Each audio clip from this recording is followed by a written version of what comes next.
Welcome back to Strange Sounds Society, still something that's cheaper than a dozen eggs. My name's Dave. Glad to have you back. I want to talk a little bit about making music and how you can make music if you want to. That's going to be an important point. You may or may not want to make music. That may not be your focus. Still, there may be something in this discussion that you may find useful. I remember reading a story where somebody expressed the desire to be able to play the violin, a deep, yearning desire to be able to play the violin without having to learn how to play the violin. That really resonated with me because for years I've wished to be able to play an instrument, and I can't. I can't play guitar, I can't play harmonica, I can't play anything because I've never really learned how to play them. I know I have the ability, and these days I actually have a guitar and a harmonica and several other instruments.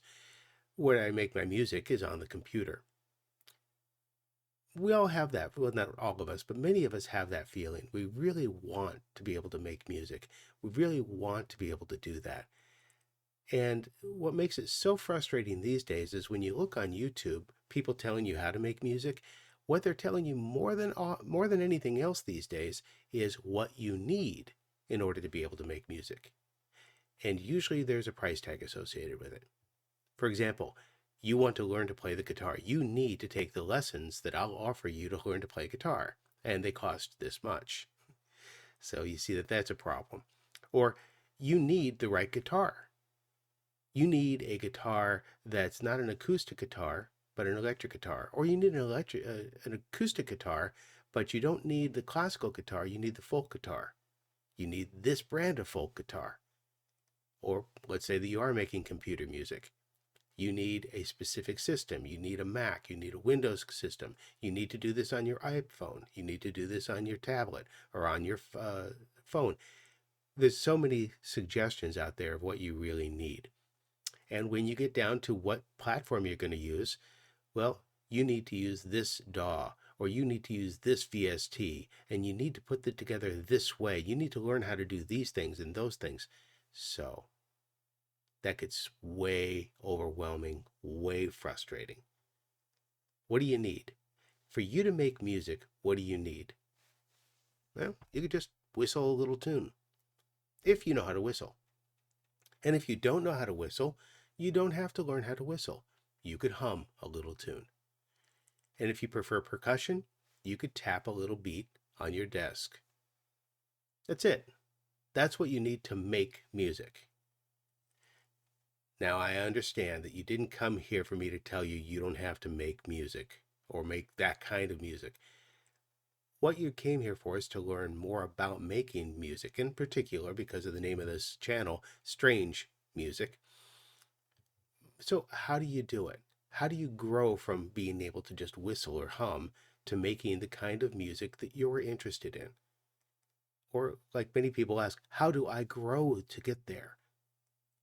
Well, here's the thing. You first have to understand, what does that mean? What does it mean to you to grow in your musical career? You need to understand what you're shooting for, what you want out of music. Now, there's, in general, two directions you could take. One is you want to make the kind of music that one of your favorite artists make, or a popular genre, because you would like to be able to be in that position where people know about you and maybe pay a lot of money to listen to you play or to play your videos, be able to have a recognition, to be famous for the music you make. But here's the problem with that. It's not a bad goal, but here's the problem with it. Your goal is not music. Your goal is fame. Your goal is money. If those are your goals, be honest about it with yourself and make sure that making music is going to be the most effective way to get to those goals. I personally don't think those are great goals, but that's me. You may think they're perfect. That's the kind of goal you want. Now, the other possibility in making music and growing to it is that you want to make art. You want to be able to make something that you create and you look at, you listen to, and you say, this is right. This sounds good. It makes me feel the way I want to feel. Now, this doesn't mean you don't want to share it with other people. I certainly share mine. So you like to hear that other people have enjoyed your music. But the goal is either making money or getting fame for it, or really making art. Choose which one it is. Make sure you know what it is.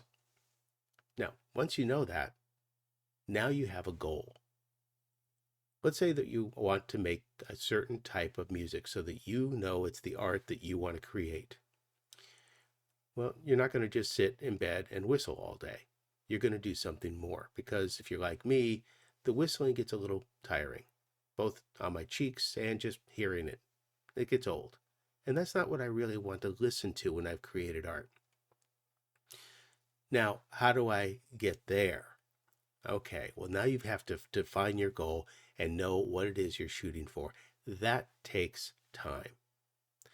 But the good news is it's something that you already love. You love the sound of that kind of music. You love the idea of having your personality infused into that by creating your music. And that'll happen as you just continue to learn and continue to build. So when you're looking on YouTube, for example, for tips on how to do whatever, keep in mind what you're shooting for. When I see a video talking about glitch samples, well, I'm shooting for a texture, a sound, a feel in my music, so that it really just emphasizes a certain something that is usually inexpressible in words. But I'm interested in glitch sounds. I may not use them the way that the person on the YouTube video used them, but I might use them or learn to make my own. But see, then I know that that's an element that works in my kind of music. What kind of music do you want to make? What are the elements? What are the pieces? Who makes music that really sounds like you would like to sound, except for with your personality into it, your personal style? Keep those things in mind. And now when you're swimming through this barrage of YouTube videos and tips and tricks and things, you may actually find things that you want that are going to help you. Maybe you want to spend a little bit of money on a VST. Maybe you want to buy a MIDI controller because it's going to help you to get to that goal. But make sure you have that goal in mind. The goal can change, by the way. It doesn't have to stay there. It doesn't have to be that one thing you do. But if you don't have that, you're just going to be flailing about, well, following people who tell you what to do, tell you what to buy and how to do it. That's not you. And that's not the kind of artist you want to be. Hey, thanks for giving me a little bit more of your time. It's always nice to have you drop by, and I look forward to seeing you in the next video.